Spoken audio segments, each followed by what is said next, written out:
I got worked up watching these fucking Browns. Oh, God. It's not even that I'm a Shedeur fan. I hate Kevin Stefanski. You have no ties to the Browns, though.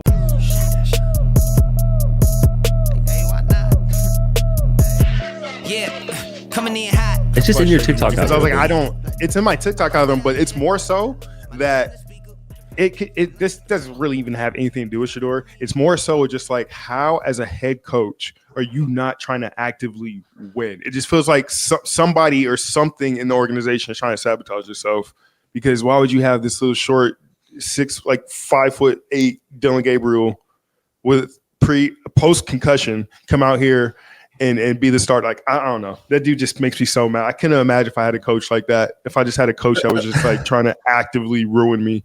I mean, don't you think there's the team sucks overall, so it's not like that's what I'm saying. There's got to be something from higher up that's like, hey, we're not trying to win. Like, there's, tanking's real. You know that. Okay, cool. But I'm not saying Shedeur is going to save the season and send them to the Super Bowl. I'm saying that, like, they need to be investigated for having such a shit quarterback in there, and then the head coach week after week, it's just like, yeah, he's our guy. Yeah, I mean, we got to play better. It's like, no, Dylan Gabriel sucks. He's not good enough to be in the NFL. And this dude is like gaslight. No, he's horrible. He's too small, bro. Like, if he's Kyler Murray size and can't do anything Kyler Murray does. So what is he really even out there for?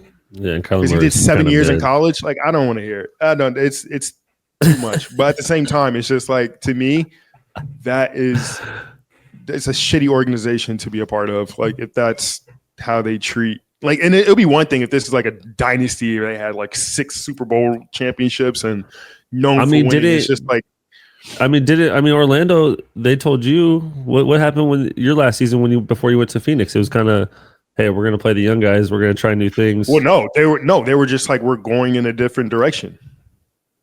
But this is what the hell? Why are you bringing me into this? I have nothing to. This is a completely no. Kevin Stefanski is a horrible head coach. I mean, I don't think bad at his job. There's nothing. I have nothing against Shedeur. I just don't know if he's also like just a starting quarterback in the NFL. In my opinion, bro, I don't know. They don't have any quarterbacks.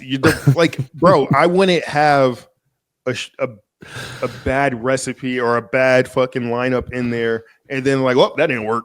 We're gonna do it again. Like, no, I'm gonna try to actively change things up, and from that standpoint, it makes me mad. Like, when you don't have coaches that want to win, or you don't have people in the organization that are trying to actively win, it pisses off like the people that are trying to like do the right thing and try to win. So I think it's just the whole debacle. It could be the Cleveland Browns, it could be the Boston Celtics, the New York. It doesn't matter. It's just when I see shit like that, it really gets under my skin, because I know how it feels to kind of be somewhat in that position where it's like, well, things are out of your control and you just gotta wait for your chances. And you think that? Good God, I'm trying to think. So do you feel like there's ever times that your seasons felt sabotaged? Where, I mean, obviously people are getting paid a lot of money. They're going to give their heart out because it's like, you're looking for your next contract, whatever the case may be as a player wise. Like, you're always going to go out there and give 100%. Sure. But like, have you ever felt that way where it's like, I mean, it's kind of hard. Well, I guess, twice actually. Yeah. Well, both my team. With one time in Toronto where the GM Brian Colangelo actually came out and said, hey, we're trying to tank. And they fired him the next day. And it was crazy. And you know what's crazier? He was the guy that drafted me, right? I was supposed to go like mid first round, maybe even like right out of lottery. But Colangelo, I had such a good workout in Toronto. He was like, that's my guy. I'm going with him, right?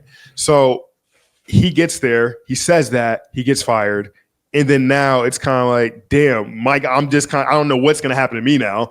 And then on top of that, it's funny because I remember I was coming back to Toronto for the next season, my second season, and I see him sitting in first class and going on the same flight as me to Toronto. And I see he was like sitting there with a drink or something, just kind of like, I don't know, he just kind of looked bummed out. And he said, and I was like, oh, what's up, Brian? He's like, hey, man. He's like, I'm sorry. He's like, you're my guy, but, things go the way they go. I wish you the best. I was just like, damn, like, should I even be getting on this flight to go back to Toronto? So I was like, hey, bud, sorry about it. I can kind of resonate a little bit. He got fired. Was that your first season, your rookie season? At the end of the first season, bro, the exit meetings, he just did not say the right things, and they let him go. So Yeah. Oh, From that standpoint, gosh. it's like, bro, when you're somewhere where you don't know if people want you around. Oh God, no worse place to be, especially in a profession like that. Oh man, you might not even get a chance. Was there any other times like when you're like just was there certain people that would show up to practices or certain times where you're like, whoa, I'm not like it's something's going on because there's these certain people at like I don't know if it's the president or something shows up. You know what I mean? Where it's like Nah, you're in class and the principal shows up and you're like, oh shit, something's going like down. closer to you talking about like maybe closer to trade deadline and you're like, or just anything, people, yeah, like or something's going down. bro, we're not kids. We don't get in trouble that way. It's not like the GM sitting here watching us practice. Don't curse, guys. I mean, don't curse. No, trust me, bro. I've had in the locker room coming after the game or something, and it's just like, what the heck? This is awkward. Nah. There was one time. With the Magic. This is actually kind of insane. There was one time with the Magic. We were playing a game. I think this is the very first time Vooch became an All-Star. Vogel was the coach. So no, Steve Clifford. Yeah, Clifford. So Vooch is about to become an All-Star. It's halftime of the game, right? So he's waiting to we're waiting to hear the news. But I remember coming into the halftime, and guys were not really taking the game serious. Like we had some of the younger dudes like talking and this and that. And I don't think we were playing well. I think it was a close game. And I remember guys were just talking and shit. And I'm sitting there like, if I was the coach, I'd come in here and say something too. So the coach comes in and he's like, are you guys fucking joking? Like we're down 7 points and you guys are in here laughing. And he's talking to the younger dudes and they all kind of like just shut up real quick and sit down. Meanwhile, we have another player on the opposite side of the locker room. Literally like this, bro. The coach is talking. The coaches are standing next to the doors. Like everybody's in there. He's chewing the younger dudes out. We have another player on the other side literally doing this, bro. In his locker. Imagine I'm in my locker right now with a plate of food. Eating like this. Just with his back to everybody? Bro, eating like this with his back turned to the fucking coach. I think the coach sees that, instantly loses his train of thought on what he was saying. Bro, started screaming to the point where Steve was like turning like purple. He was turning into Thanos because he was getting so mad and yelling so loud and couldn't find the breath to continue his sentence and his thought that he just one of the coaches said like, okay, Cliff. Like, and I was just like, bro, how the hell are you fucking in here eating food as the coach is chewing this out? So wait, this is during halftime? Times like that. This is during halftime, bro. This is during halftime. Do people eat? So when we go into the locker room, they'll have like some snacks out for you, some lecture bars, a snack bar, whatever it may be. Like how is he? Whatever. He was eating fucking like fruit and berries and apple, whatever the hell he had in this thing, and that just you could hear him smacking. And the coach heard that and turned around, and lost his mind. And then, mind you, we wind up winning the game. Well, and then winning the game. What about Vooch's All-Star? So Vooch becomes that? Yes. So look. So Vooch, they announced at the end of the game that Vooch had been announced to make All-Star. So we're all going back in the tunnel. We're waiting for Vooch to come in because he's doing TV, and we all have our water bottles ready. You know, he walks in, we douse him up. We're like, oh, congrats, bro. Dog. Steve Clifford walked in maybe 10 seconds after that. Everybody shut up. Sit the fuck down. It's like, this is unacceptable. And mind you, now, because Vooch was named the All-Star, now we have all of the GMs, front office. Oh. Everybody sitting in there, right? They come down, to celebrate. Yeah, so the locker room was packed. And fucking Cliff was like, Vooch, I'm proud of you. You deserve this. Good for you. Everybody else has some growing up to do. And then he starts calling guys. And this is what he didn't do at halftime. He starts calling guys out by name. Like 3 or 4 guys. And then the funny part. So and like what, saying like what their problem is? And so, because this would piss him off even more, right? So after he gets mad at halftime, he slams the door, he walks out. I'm guessing he wasn't fully walked out of like the hallway. So the guys that got chewed out started laughing again, started talking. And say some stuff. And so he heard it. And so he said for after the game to shoot everybody out. GMs and everybody are just sitting there looking at you like, what are they doing? Why you guys? they're not doing it. There's not like they're on their phones like, yep, trade. They're just like this, shaking their head. Yeah. They're looking like, okay, this is what's going on in here. And so the fucking and bro, and I swear to God, 3 dudes got let go within like the next 2 weeks, and it was fucking like, yeah. So I was like, God damn. So that's why got to be taking shit serious and.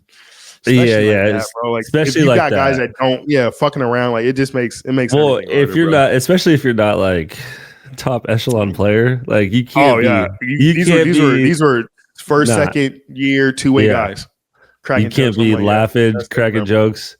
Oh, and you knew Clifford once he walked out of the. He walked out of the locker room and he hears that, and he hears that. Heard that? Yeah, and they heard that, bro. Old school coaches will lose their shit. Lost his shit because he was for sure an old school coach, and we weren't like the oldest team, so he just didn't have that much patience with the younger guys. So shit that, man. I was just talking to someone yesterday about my coach at college, and he was super old school, and we were talking about like how he'd just lock the door, and we'd be in the gym for like 6 hours practicing, like things like that, or it'd be like, you know what I mean? That's college, though. Yeah, and like. He just lose it. Someone says something wrong, and it's like just goes berserk, and they can't reel it back in. They just like they can't. They're already pissed off. You can't piss them off. Like you can't. It's just gonna keep flying, bro. And like college, they live for that type of shit. Yeah, and they're just so used to it because they can they can do it. You can't. It's harder to make pro players like you can't dog cuss 30 sprints. Like you're not gonna be able to do that with them all the time. Your scholarship's gone. You're gonna run.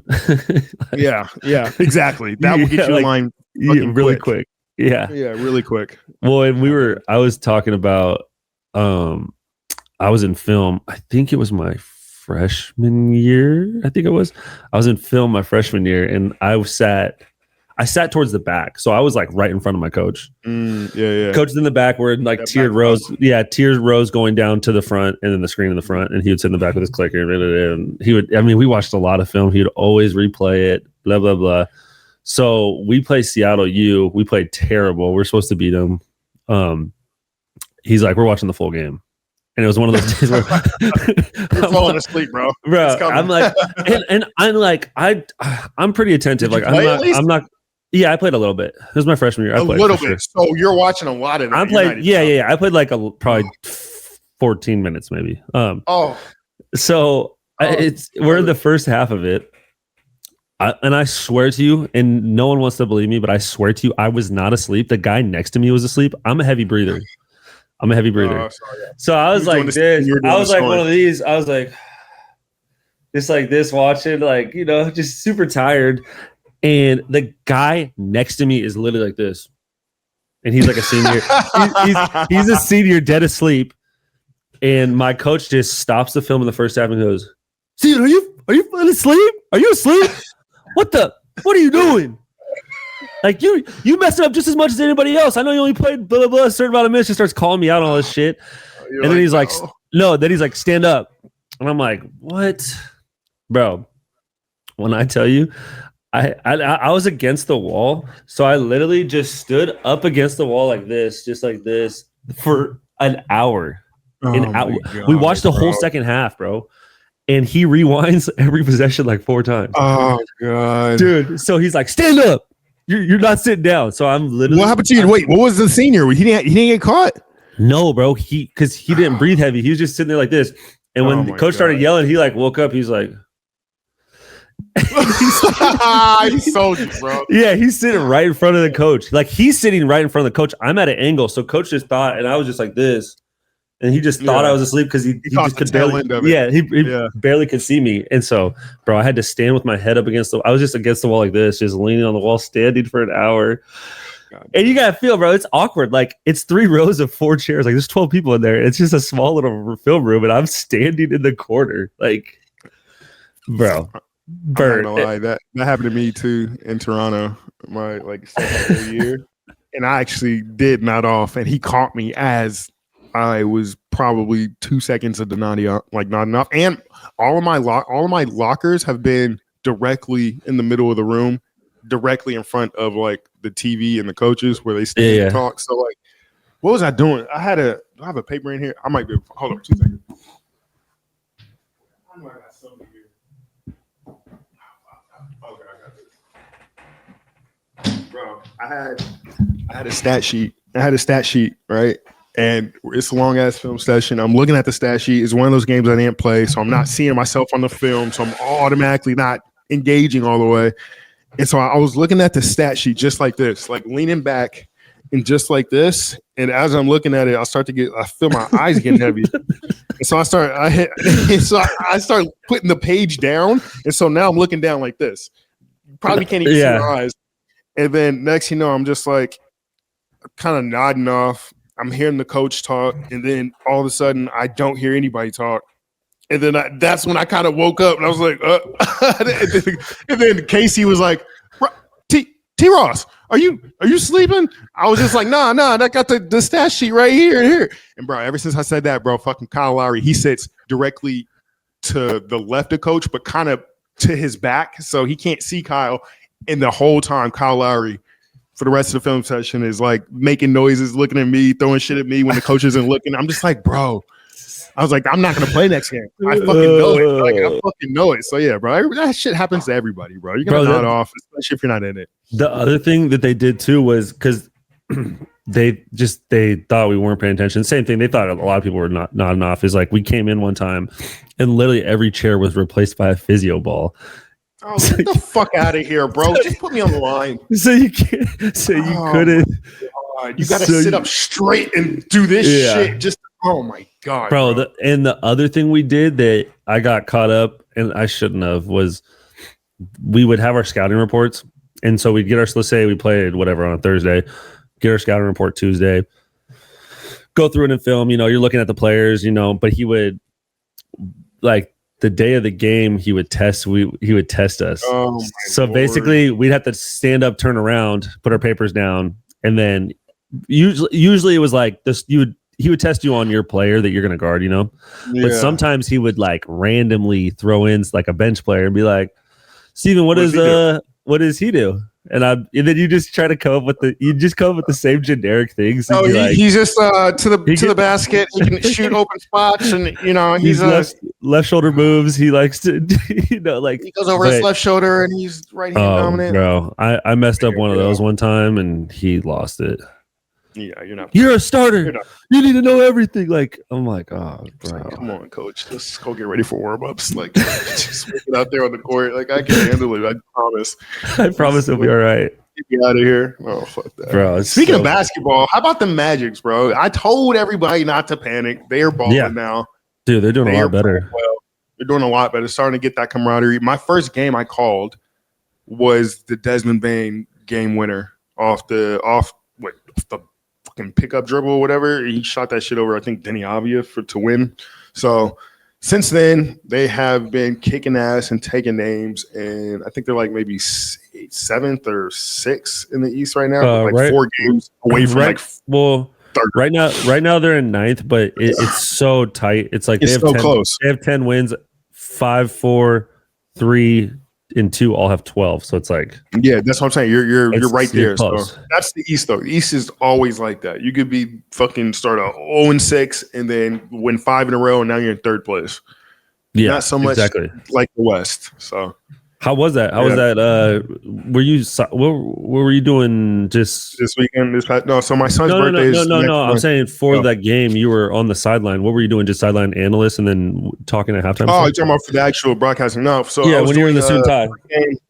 Pre-game, halftime, and then post-game show. So I wasn't doing like the play-by-play, which is super cool because I don't have to like keep up with every single detail that's happening out there. But that was cool. It's a cool experience, bro. I got to chop it up with. It's better too because I was on radio last year, and radio I'm just at the top of the bowl. Yeah, you're way up there. I didn't really get to come down. So now with this media pass, bro, I can go anywhere. I go everywhere. So I'm talking to, and it's cool because I still know a lot of people too. I was talking to Dame a little bit. I was talking to I had a coach that coaches with the Trailblazers, chopping it up with the Magic guys. So that part is still super cool, like just being involved and being around. So I love that. But yeah, bro, super fun. I like it. How many more of those? That was your first one of the year. Are you that was my first one of the year. But I'm scheduled to do more. Yeah, but not until like after All-Star. I had another one coming up, but I had to cancel that one. But yeah, I'm doing a lot more during closer to postseason. And they probably need more people to fill in. So Yeah. it's pretty cool. How is your shit going? I know we're both on the same job. So that's crazy. Yeah. I mean, I've called seven. I've called seven already. I've done 7 games already this year. So it's been same team or different teams? Yeah, I did Idaho. I've done 6 Idaho, 1 Washington State, and it's just been. I've done 3 in the last 3 days. And it's been a lot. So wait, is it men's or women's? Both. So I've done both. I've done men's. I've done like 3 Idaho men's, 3 Idaho women's, and then 1 Washington State guys game. Is that hard to keep up with? Like I know because it's like you don't know all the players. It's easy because it's easy because I know all the Idaho stuff because it's like after you call one game and especially once you start to get a bunch in a row, it's like, well, I can just pull from like what the last game. Yeah, like I know what they did last game, and then you got to pull up what what the other teams do. The Washington State one was a little different because I don't call their games, so it was like cool to have to actually study for that game. Yeah, understand a little bit more. But no, it's good, man. It's a lot of talking, a lot of traveling, and I'm glad I got like a week break. So. I'm actually gonna go back to. I'm gonna go back to Vancouver, actually, in Portland for Thanksgiving and see the fam. Fucking prairie. How was Houston, man? Shout out to Bush. It was cool. I took my son out there for his early birthday present. Like we didn't know what to get him, so we asked him, "What do you want for your birthday?" And he was like, "I want to go to a Buffalo Bill game." I was just like, "All right, cool. Like we'll try to figure that one out." So yeah, we got tickets a couple months ago to go to the Bills Texan game. Which is super dope. Their stadium is not. I feel like it's nice. It's like the stadiums we've seen like in the last like a month. But stadium is cool. Yeah, NRG. You're talking about NRG, right? That's what it's called? NRG. Yeah, NRG Stadium. It's not bad. I think they built it like mid early 2000s, early 2010s maybe. Yeah, well, it's funny because I went to the Final Four there when Jones played for Kentucky. Oh, that's yeah, when the Final Four was. And it was nice then, but yeah, I can see after 13 years or so. Yeah. I mean, it was super dope. Fucking fantasy was getting brutal. I had Josh Allen on my team. He only scored 12 points. I thought he was going to do well because I was in person. That's the second time he's done. That was a big thing too. Texans got it done. I know. I don't even know how, bro. I legit do not know how they got that done. Their defense was all over the place. They had no CJ Stroud, which was I thought they were going to get dog walked, but their defense was tearing Josh Allen up. So that was cool. And then the next night, went to Rockets, right? Yeah, I hit up Ime and he hooked us up with some tickets. Their family section is way nicer than the Magic's family section and the Raptors family section. Are you kidding me, bro? It's so much closer to like the actual bench. You get to see like maybe 6-7 rows back. Oh, really? So I was like, damn, this is way nicer. Like usually in like, when they give you comp seats, it's usually like in the upper bowl somewhere. So yeah. That was a cool experience. Who they play? Who the Rockets play? They played the Nuggets. They played the Nuggets, and it's funny too because the hotel we were staying at, we were staying in the same hotel as the Nuggets. So I ran into like their head coach. No, I didn't see AG. No, I didn't even talk to Aaron. We ran into I seen like Jamal Murray and then the head coach because the head coach for the Nuggets, Oregon. He's Oregon, but he used to be my coach in Orlando when I first got traded there. So, really? He was assistant there for Clifford. Yeah. Nah, for Vogel or Vogel Frank. Yeah, for Vogel. So, because it's Adelman, right? Yeah, DA. So. David Adelman, and so he was my guy. Like he was the guy I was working with every day. If I had to get shots up, he was the guy I was hitting to go get shots. So seeing him was cool. We chopped it up for a little bit, but yeah, man, we chilled. Did you chop it up? Did you get a talk with like Ime or any of them, or no? You guys just headed out? Nah. Bro, and I think Mike Mosier was on. Mike Mosier, he's on the Nuggets too. Yeah. I mean, so it was crazy, bro. Seeing everybody. There's I had like 6 former teammates that were playing that night, and I had like 3 childhood friends that I've known forever. So I was just like, damn, bro. Yeah. So I was like, it was cool to see, bro. Yeah, G Jack and everybody was there. So I was just like, all right, this is nice little vibe. And then it was a good game, bro. Freaking. Reed Shepard went crazy. I was like, God damn, this kid is. I remember everybody was talking about he was a bust last year. And now he's out here dropping 26, 27, leading scorer. Yeah, dog. He was playing well. So Did those guys? That was a cool game. Did the players like when you were at Jamal Murray? Was he like, "Oh, there's what up, T?" Oh, what up? Yeah, because it was me like, who's and the this guy? family. We were in the elevator, and so it's funny because I was staying on the same floor as they were having like film sessions. So I remember I was me and Tristan were about to go down to the weight room, and as soon as we're going to the elevator, a bunch of coaches and strength coaches walked out, and I was like, "Oh shit, I already know where they're going." So we got in the elevator, and they got off at the weight room, and there was a whole bunch of guys in there. So I was like, you know what, never mind. We'll wait. We'll let you guys. We'll get out of here. But it was cool, bro. It's so funny. I was just telling my wife, like, bro, growing up, you don't really see. I don't feel like I ever got to see a lot of NBA players, and now that I've played in the league, it's like I see them everywhere now. I see a coach, player, somebody that works in like just anybody. I mean, I know it's probably because I wasn't hanging out in the same places I was when I was younger, but nonetheless, it's so funny how life works. I was like, at any other time, I can guarantee you I wouldn't be in the fucking hotel with the NBA team. Yeah, well, and then like just going on vacation, you run into somebody. Just bro, it's everywhere. So I'm always like go to Atlanta, go to a football game, you run into somebody everywhere, anywhere. It's just insane now. So, well, it was a cool little weekend. It's crazy just how tied together the NBA is, though, with like people. You know what I mean? It's just a growing network of people. It is a small. I don't want to say it's a small network, but the network expands to pretty much like damn near every sport. So like you're gonna get agents that have a lot of crossover and GMs and just then the movement too. The movement of like they're we're crossing paths in the middle of the night, not even knowing it. Like we're probably right here after the football team is staying in the hotel. So it's just that's how it goes. Bro, talking about the NBA today, they just announced Chauncey Billups' $5 million bail. He pled not guilty to the charges, but he has a $5 million bail to get out of jail. He got it, but nonetheless, $5 million is a lot. That means it's serious, bro. $5 million. Well, I just like seen something. Murder. Well, you're not gonna have to pay all of $5 million. You're gonna have to pay I get that, but it's just the point of that. It's set at $5 million. It's not like this is $200,000 bail. It makes you think like $5 million. They must have you dead to rights if you don't come correct. But at the same time, bro, they were saying I just seen something on the news. They were saying that they were using a few of those guys to scam people out of millions. So it's like, bro, $5 million is probably a $5 million bail. I just put it into Google. Typically indicates serious charge, often severe offenses such as murder, large scale drug trafficking, or financial fraud. Yeah, it's not good. What do you think is going to happen, bro? Like, I just want to know the extent of it, how he got into it so deep, and why he's in this situation. But it's crazy. Him and Damon Jones. It's crazy because it's really like it's easy because he's such a high profile person, but there's so much going on with the FBI and gambling right now. Like they're literally cracking down on everything. You're seeing. Except that's in files. Sorry, keep going. You're seeing this. Sure. Actually, they just voted to actually they did vote to put that out. The president can release it at any time, but keep going. Yeah, gambling is bad. But you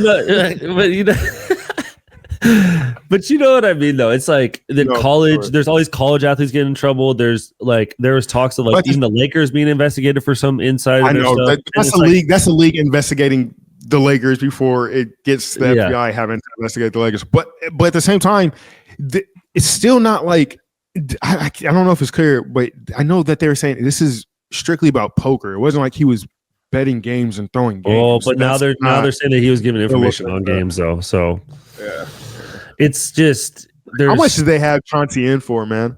They must have he must have been in a bad way.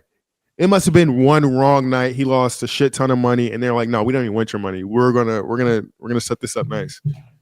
Because that's insane. Like for him to $5 million is like what you would think the brains of the operation is going to get hit with, not necessarily Chauncey Billups. A piece of it. Yeah. That's what I'm saying. $5 million is a lot. It's carrying a maximum punishment of 20 years in prison. It's basically saying he's in federal court in New York City on money laundering, conspiracy, and wire fraud conspiracy charges, charged with running an illegal gambling business and engaging in an extortion conspiracy. So it's crazy, bro. I mean, you going from being the head coach, and actually the Blazers aren't that bad either. They're kind of rebuilding. So Nostra, whatever you call it, associate, which is insane. insane. There's going to be somebody's going to make a screenplay about this in 15 years, and it's going to be some of the inspiration is going to be from Damon Jones and Chauncey Billups. Bro, Damon Jones is crazy too. They were just showing him going into court. I mean, it's really he seems like he's really it's going to be right because they're gonna. It's dude, people. It's like where listen, his mom's you have to be, yeah. And then you got the Terry Rozier thing going through too now. It's like but Terry Rozier is just kind of separate. They just happen to be two guys caught up in some gambling shit on two separate cases. Like I think Terry Rozier is going to be kind of separated from this. He's going to be fucked up for prop betting. He's going to have to deal with that. But the shit that Chauncey and Damon was on, I don't think he was necessarily on that. Like at least not no. Jesus Christ. He definitely wasn't. But it's crazy because now it's going to be like. I feel like players in general, people just tied to sports in general, like anybody. If you're in the organization, if you're part of the sports team and you give any type of information now, like you have to be so careful. Like, oh, bro, I mean, you don't even just don't answer. It's actually a lot easier to not give up information than what they're saying. Like, if you're trying to make some money, you see an easy lick. Yeah, I'm sure there's going to be some guys like, yeah, put this in or this guy's. Like, but at the same time, it's very easy not to do that as well. He's got a bad foot. Like, I don't know. I wasn't in there. I could lie so easy about like, oh, what's going on with Jonathan Isaac? Oh, I don't fucking know. I didn't even see him today. Like, I don't know. Like, you gotta. Yeah, but it's more about. But like, yeah, it's easy to do that. But it's just it kind of what groups like the group you're in and what people around you that are asking you these questions is also some. No, I know. That's also the thing. That's like also part of it. It's like your circle. Like we have a bunch of friends that gamble. Like. It's not like, you know what I mean? We could have easily been in group chats. Like we're in group chats now, but not 10 years ago talking about that. Like, you know what I mean? Like what if it was 10 years ago and they're like, hey, Terrence, how you feeling today? Or whatever, some bullshit ass. Yeah, for sure. Because I know that. I already know, but still, we played back to back. We got in. No, like even just simple things like, hey, we just played back to back. We got into whatever. Our plane got delayed and we got in late. Yeah. Ross was playing video games for 3. Like fucking. We see his Discord. No, for sure. Yeah, we see this guy's story. We see this guy's Discord. That's what they got Kyler Murray on. They're like, dude, he played Call of Duty for 24 hours. His Discord was on for 18 hours. You got. Dude, someone screenshotted it. Yeah, exactly. You got to put that invisible on. Call of Duty drops and he plays for 18 hours straight. It's like, I mean, anything is gambling tips, man. Anything is. It's crazy. Yeah. Everything matters. Just you got. I mean, I don't know, bro. Well, they're trying to keep the integrity of the game because they want it to be, and especially they fucked the integrity of the game up when they made gambling legal. That was partially on the NBA. Like this is ridiculous. Like we probably already had a gambling problem before it was made legal. Well, you make it legal, it's gonna hit some cracks in the dam. There's gonna be more water getting out, and there's gonna be more people dealing with this type of shit. Actually, you know what it is though. It's not even the NBA. They don't care. It's the NBA is partnered with gambling firms. The gambling, I know, and the problem is that with so much information, the average bettor is getting more info and able to win more. And so the big problem is that the Vegas and all the big casinos and the gambling things are not making as much money as they were before. Yeah. So then they panic and they're like, we got to cut this down. So it's like, is Vegas and the FBI like who's putting this pressure for them to really like lock down on this? Yeah, they're trying to crack down on this because they're like, hey, we're not making as much money because people are getting inside info easier nowadays because there's so much more technology. A little more difficult to win. Yeah, because they say like back in the day, your odds of winning were just so low compared to now. Like you have a little bit better chance because of the info out there, like social media. Because now because even with like the pro gamblers or people that win big, they're trying to tax people on this shit. They're just like you can't walk out of here with all of this. Like this is not gonna happen, bro. Oh no, you see people with the apps. Like I see stories all the time. People are like, "Oh, I won a bunch on DraftKings, and now they're like limiting me to certain bets." And it's just I'm so happy I'd never gambled. Like I never had that gambling bug, bro, because it's such a slippery slope and you see it. Like one day you're just telling your homeboys, we just got in from this city super late. To the next day you're hosting illegal poker parties with the mafia. And you just sitting there wondering, how did I get here? Yeah. It's just so many. It's I don't think it's one person's fault. I think it's just the system and how things are run. Yeah, it's got to change. I don't know. Well, and the other problem is that gambling and sports are tied together because when people gamble on the games, that also makes more viewers, because people want to watch the game, they want to gamble on it, and then it's like a two-way road where the people that gamble, they're not going to watch the game unless they have money on it, and then they just start to get in this addiction, bro. Now you're addicted. You can't watch the game any other way without having money on it, and so it's like it's a really crazy like slippery slope because the NBA can't not distance themselves now from it because it's such a big part of the sport. Their revenue. Yeah. It's crazy, man. Well, that's not bad. Just gonna have to, anything else, brother? Yeah. So last night I was playing. You remember I had that crazy neighbor? So, he for the last couple months hasn't been acting up. Last night I'm sitting here playing a game, and I know like my office has a lot of neon lights, especially at night. I have like this blue sign and lights on the TV and all this shit. So I have a speakeasy window on my door, so you really can't see from the outside and during the daytime. Nighttime, there's so many lights in here, you can see right through this thing, bro. So it's like 10 o'clock last night. I think I'm playing like 2K or something, and I start seeing like this flashing light coming from like my door. And I'm like, what the hell? And I'm thinking it was like maybe just one of the lights in the front yard, just flickering on and off. So I look over, bro, and it's this fucking my neighbor on his dirt bike flickering his lights at me. And then when I looked over like this, he just takes off. Grown ass man. He's like 50, bro. He's trying to fuck with us. So tired of this shit, man. Every day it's some new shit. Every day some new shit. People with this bitch. So it's always something, bro. But nonetheless, he just flickered it. He could obviously see you. Yeah, bro, you can see me because it's like the speakeasy doesn't really work at night. It's just like a window. So he's looking at me, and I'm just like, what, bro? It's fucking damn near midnight. Like, why are you out here riding? And then you just hear, no, it was electric. It was electric. Oh, it was electric, so it's quiet. I just saw the light take off, and I'm like, all right, it's gone. So it's whatever.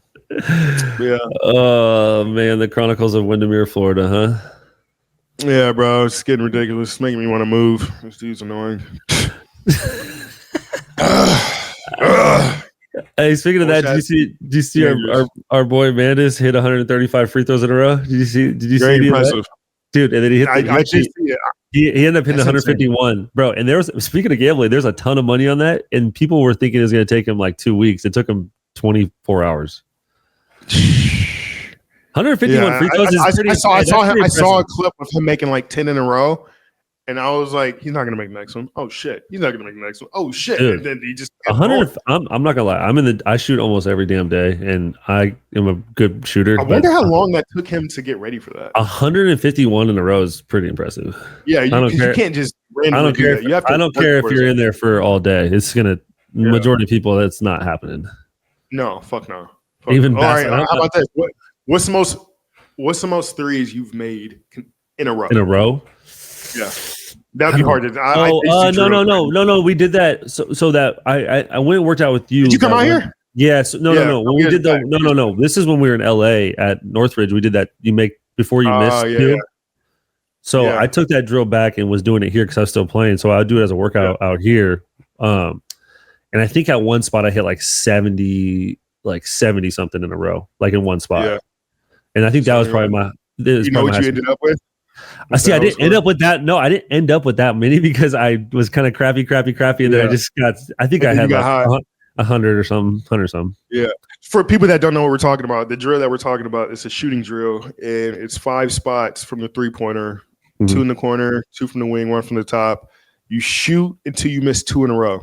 Yeah. And then once you miss 2 in a row, you go to the next spot. I think the most I've made was like 240. Wasn't that like one of your team highs though? What didn't you say that was? Yeah, that was John team Lucas or somebody? No, that was me. I did that. The one I heard that was insane was Marvin Williams. That's right. Seattle guy. That's right. Is it Marvin Williams? It's Marvin Williams. It's Marvin Williams. He was from North Carolina. It's from Seattle. Played in the league for a long time. 700? He made like 500, and it took him like 3 hours to do it. So they said that he was shooting from one spot for like 45 minutes. Bro. Dude, that's insane. 45 minutes. I was like, that is absolutely like ridiculous. And so like, and mind you, we're not even some of the best shooters on planet Earth. I can guarantee you Steph would be shooting for 24 hours until you missed 2 in a row. 2 in a row. Seriously. If he was really locked in and had like bro, if he was trying to like prove really, a point, to prove. Oh yeah. Do you know what your longest free throws is? What do you mean? Oh, my free. I was hurt in college for like a week, and I sat at one end and shot. Because it's like I did something to my ankle, so I couldn't really move. Yeah. So I had just like a manager rebound for me, and I think I hit like 88. It's just 88? Like just standing there and wasting time. Yeah, No, I can't remember. I did a freaking free throw drive in high school at Montrose for a fundraiser. So they're like, every free throw you make, you get $1 or some shit, 10 cents. So I remember I made like 100. I don't even know if it was in a row, but I made like 150 free throws. I was like, please, I need this $1,500. Like, or I'm not gonna make the trip. But but that didn't work. When you're a shooter, not to say that you don't work on free throws, but I just didn't work on free throws as much as maybe Shaq would have. So Shaq, I honestly don't think Shaq was working on them at all. Oh, yeah, dude. Just breaking the fucking front of the rim, probably. Oh shit! All right, man. But great pod. We'll catch you next week.